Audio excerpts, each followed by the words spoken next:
Comunicación objetiva, veraz, comprometida y sin ataduras. ¿Qué pasa? Con Soraya Castillo. Dime algo bueno.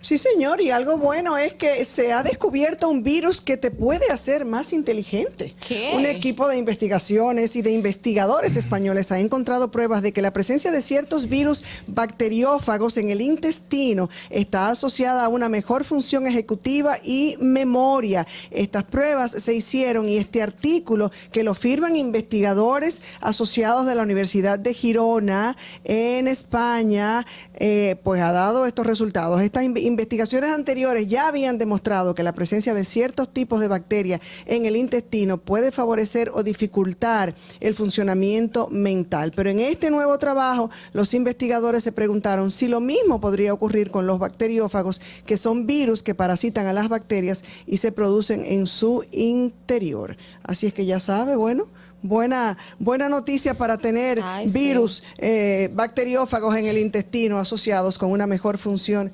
ejecutiva, inteligencia. Dime algo bueno.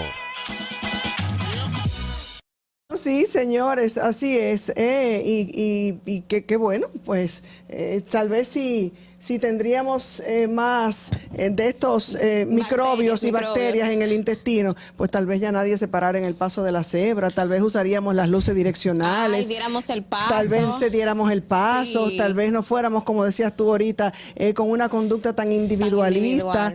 No habría gente en este país diciendo, ello hay en vez de... Señores, todo eso viene a cuenta porque definitivamente que siempre el tránsito, los accidentes de tránsito y la manera en que nos manejamos con el tránsito aquí en nuestro amado país, en nuestra amada patria, ocupan los titulares en los medios informativos y sobre todo nos quitan la tranquilidad, nos quitan hasta años de vida. De eso vamos a conversar esta tarde con el doctor José Dunker, que ya se va haciendo costumbre con nosotros los miércoles. Esto es sociedad, esto es bienestar, sí señor, porque definitivamente el tránsito es evidencia, siempre lo hemos dicho, de la falta de educación y de civismo de nuestros conciudadanos. Doctor, sí, buenas tardes, bienvenido. Saludos, Soraya.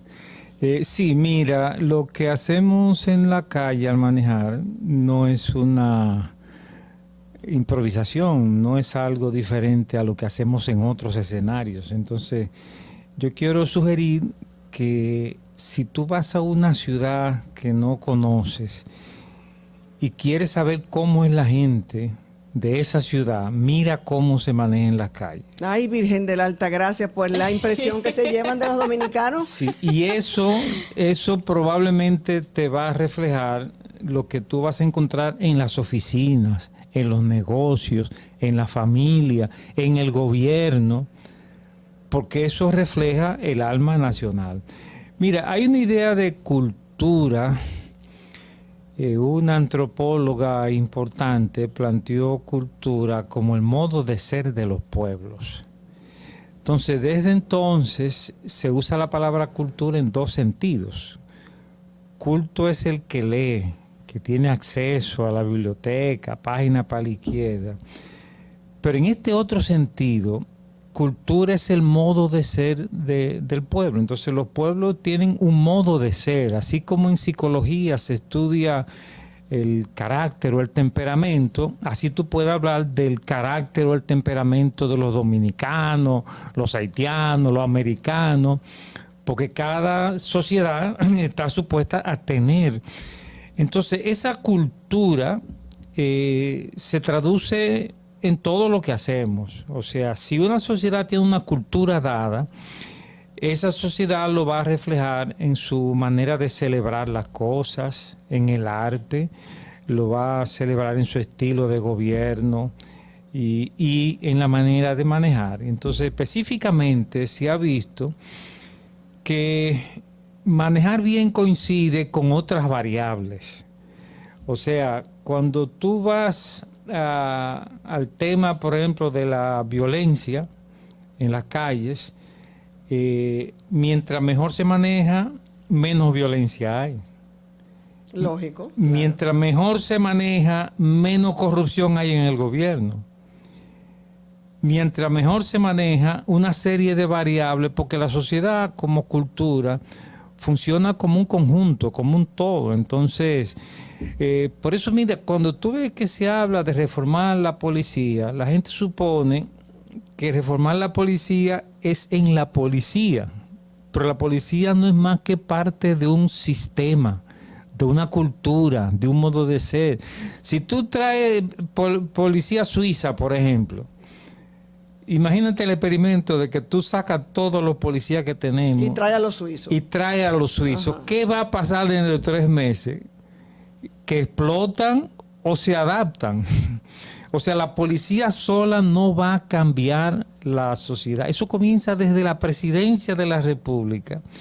Y eso incluye al más sencillo ciudadano que camina por la calle. Entonces, el modo de manejar, los estilos de manejar reflejan a la sociedad. Ese es el planteamiento que le he querido traer. Nosotros podemos definir a la sociedad dominicana como una sociedad desorganizada, prácticamente viendo lo que ocurre con el tránsito de nuestro país. Sí. En el tránsito en las calles de nuestro país, además de desorden, se ve violencia. Sí. Se ve falta de civismo, se ven tantas cosas, se ve desesperación, no hay paciencia, no hay caridad por el otro, así que ahí se ve de todo, pudiéramos empezar. No, y a veces hemos estado a la cabeza en violencia intrafamiliar, en accidentes de tránsito, en temas de corrupción, cosas así, y todo eso se refleja en el tránsito. O sea, el chofer que maneja llevándose el semáforo, que no te ceden el paso. O sea, yo venía manejando aquí hacia la emisora.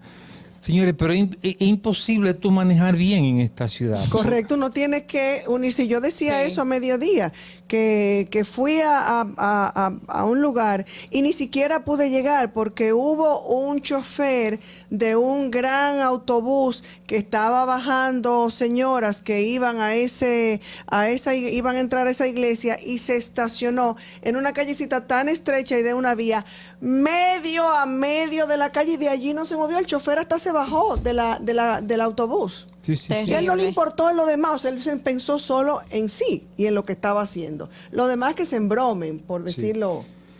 Pero ¿por qué usted cree que somos así como sociedad? ¿Dónde radica el inicio de ser una sociedad tan desorganizada y caótica? Esa pregunta es importante, pero nos lleva a otro tema que comienza con la colonización. Ya sabía yo. O sea, el colonizador que vino a la isla no había descubierto el imperio de la ley.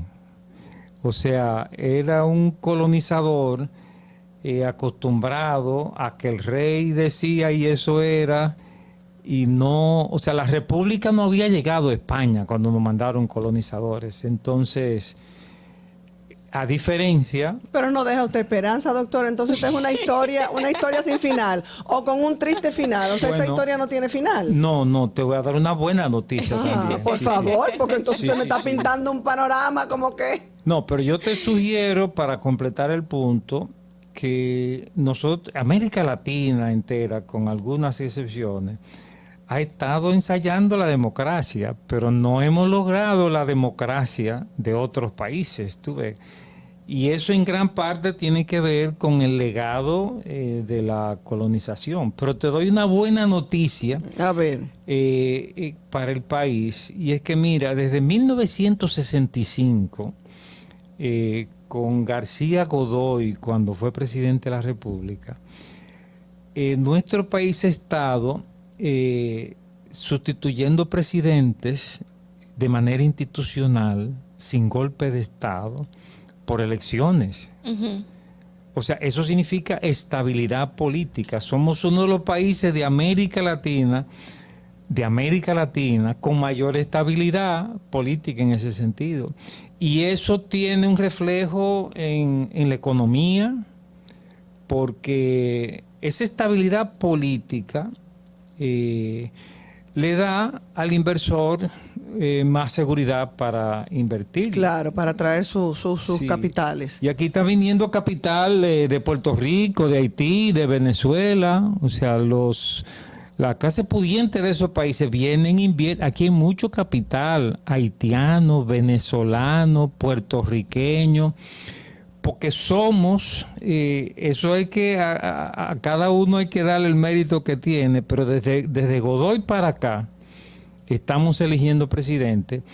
Y eso se acerca al ideal de un país respetando reglas de juego.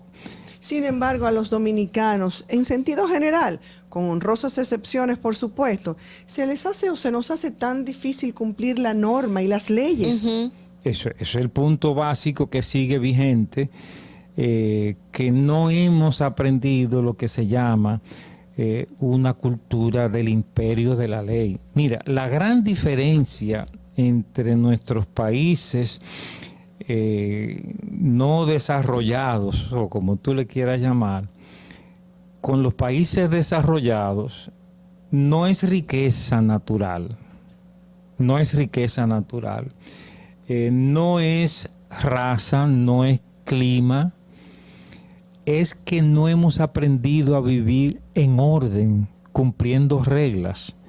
Cuando un país aprende a vivir con reglas, despega y se desarrolla.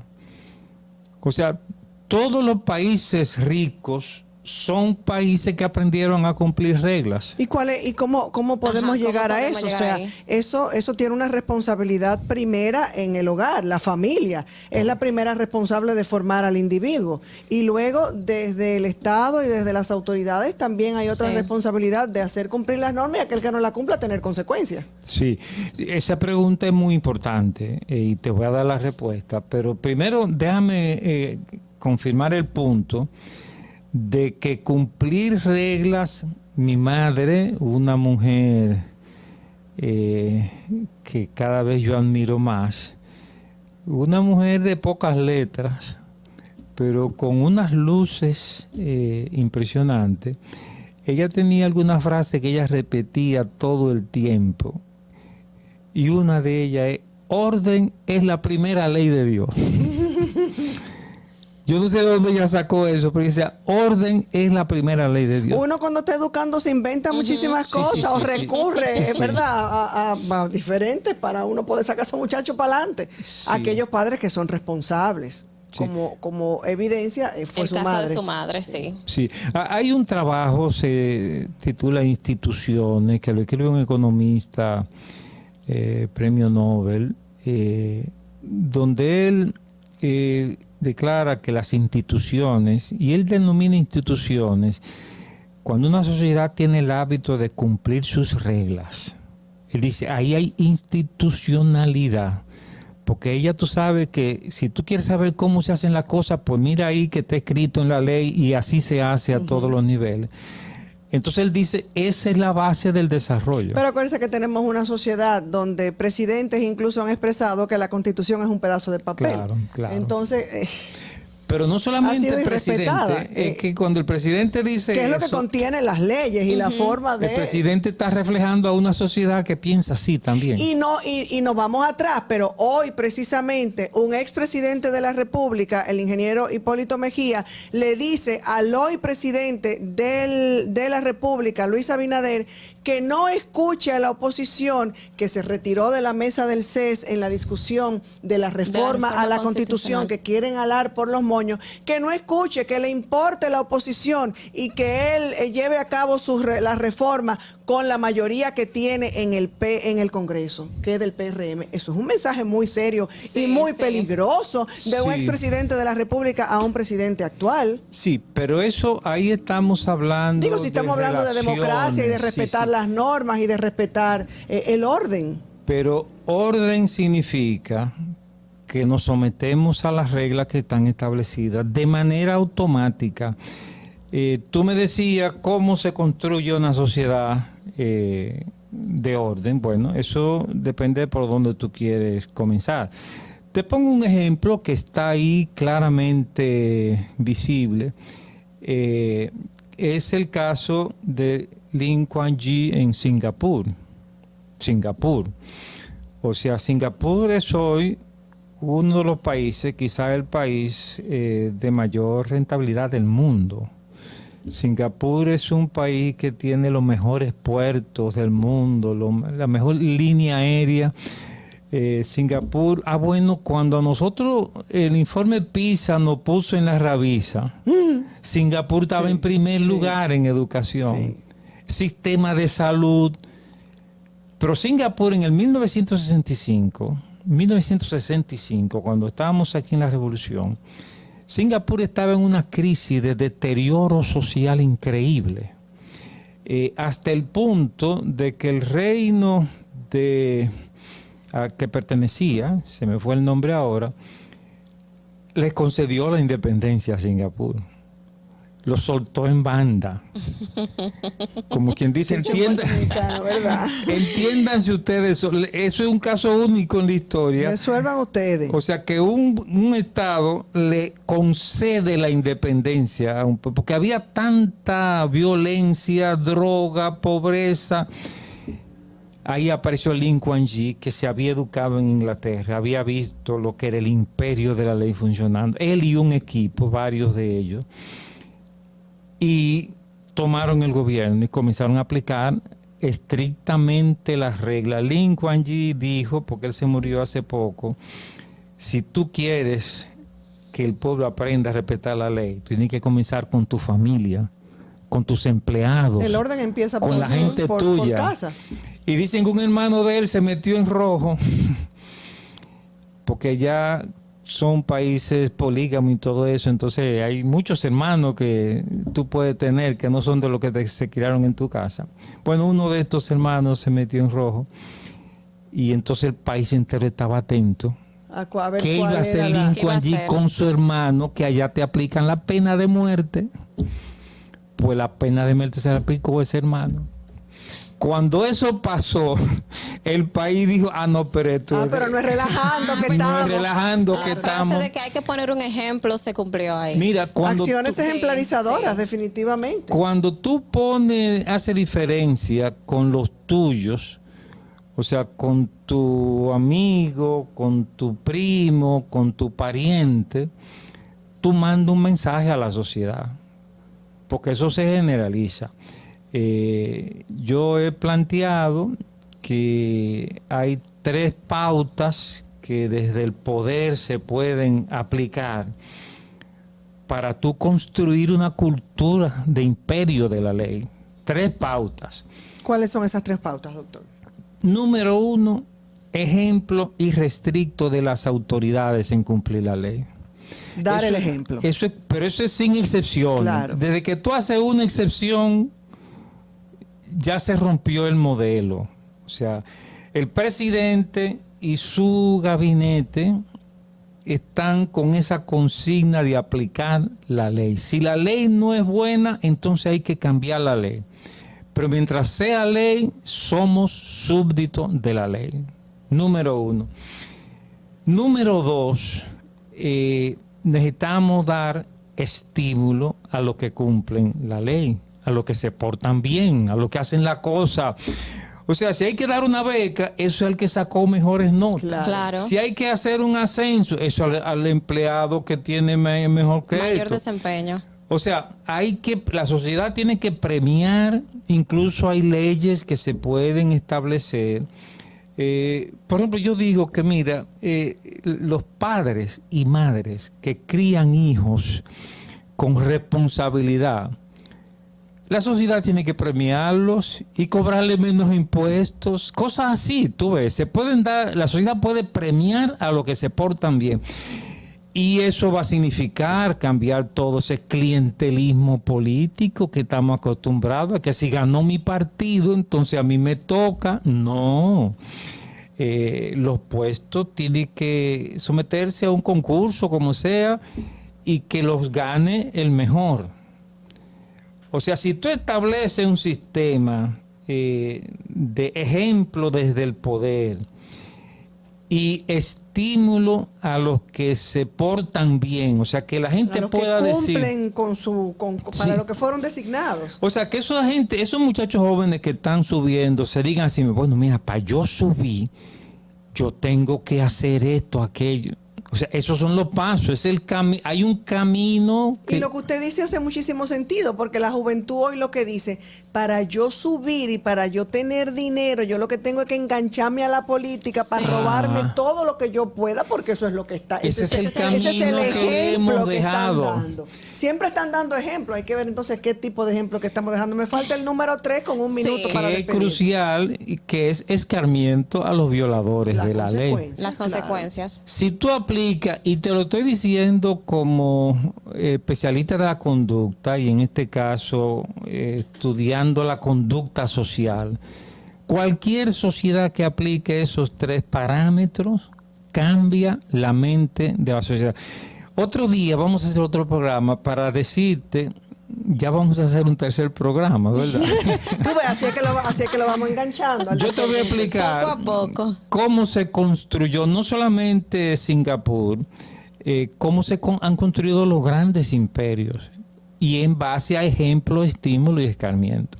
Ahí está, el primer punto, dar el ejemplo. El segundo, premiar esas acciones, dar estímulos. Y el tercero, escarmiento, o sea, consecuencias. Y eso se aplica desde el hogar y eso se aplica desde casa. Y sobre todo, llevarlo a esa casa común, a esos que están administrando el país y la sociedad. Otro día podemos hablar del hogar. ¿Cómo el hogar podría construir un nuevo país? Que es quien construye a esos que van a estar es otra dirigiendo. manera de hacer un nuevo país, pero ese es otro tema realmente. Bueno, pues ahí está. Hay 3 herramientas claves para tratar todos de hacer de República Dominicana una mejor sociedad, un mejor país. Muchísimas gracias, doctor. Qué bueno siempre es poder contar con su sabiduría en este tipo de encuentros. Leonel, si se ha terminado nuestro espacio por el día de hoy. Lamentablemente ya. Gracias por compartir este rato con nosotros. A usted, doctor Duncan, por Gracias aceptar a ustedes nuevamente por nuestra invitarme. invitación. Hasta mañana. Buenas tardes. Bye. Hasta aquí, ¿qué pasa? Con Soraya Castillo.